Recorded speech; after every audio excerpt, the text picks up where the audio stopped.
Cosmos. आत्ताशी सगळ्यांनाच हे झाड इन्व्हेजिव्ह आहे हे माहिती पडलं असेलच. परदेशातून आलेलं झाड जेव्हा प्रमाणाबाहेर वाढतं आणि स्थानिक झाडांना त्यापासून धोका निर्माण होतो, अशा झाडांना इन्व्हेजिव्ह स्पीशीज असं म्हणतात. कॉस्मॉस भारतात स्पॅनिश लोकांनी आणलं.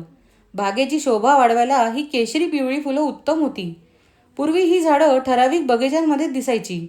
पण काही अतिहौशी लोकांनी ही झाडं जंगलात किती सुंदर दिसतील हा विचार करून त्यांच्या बिया ट्रेकिंगला जाताना पुण्याच्या आजूबाजूच्या परिसरात पसरवल्या. बहुधा त्याचे परिणाम गंभीर होतील याची त्यांना कल्पना नसावी. झालंही तेच. कॉस्मॉस भरपूर फुलपाखरं आणि मधमाशांना आकर्षित करतं. त्यामुळे पॉलिनेशन म्हणजेच परागीभवन भरपूर झाल्याने एक कॉस्मॉसचं झाड हजारो बिया उत्पन्न करतं. या झाडाला कोणी खात नाही, त्यामुळे भारतासारख्या ट्रॉपिकल वातावरणात याची वाढ प्रचंड वेगाने होते. हे झाड दाटीवाटीने वाढल्याने इतर छोटी स्थानिक फुलांची झाडं आणि गवत उगवायला जागाच उरत नाही. त्यामुळे आता लोकांनी हे झाड सह्याद्रीतून समूळ नष्ट करण्यासाठी प्रयत्न सुरू केले आहेत. तुमच्या घरात कॉस्मॉस असेल तर घाबरून जाऊ नका.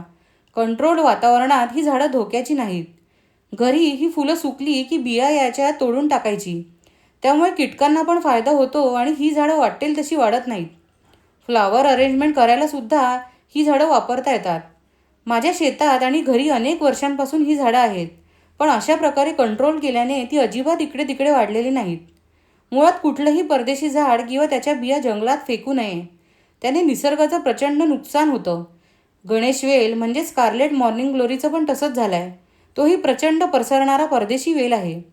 चुकून का मुद्दाम भारतात आणलेलं काँग्रेस गवत, शोभेसाठी म्हणून आणलेली घाणेरी, एका ब्रिटिश बाईने आवड म्हणून भारतात आणलेली जलपर्णी असे कित्येक घातक झाडं आपल्या जैवविविधतेचं प्रचंड नुकसान करतायत. जसं आपल्याकडे ही झाडं आली तसंच आपला आवडता तेरडा युरोपात इन्व्हेजिव्ह झाला आहे.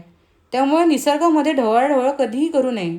झाडं लावताना फक्त भारतीय झाडांचाच आधी विचार करावा. सॅडली नर्सरीमध्ये मिळणारी ऑलमोस्ट 90% शोभेची झाडं परदेशी असतात. पण त्यांचा इतका प्रसार होत नसल्याने ती झाडं घरात लावण्यात काहीच धोका नाही.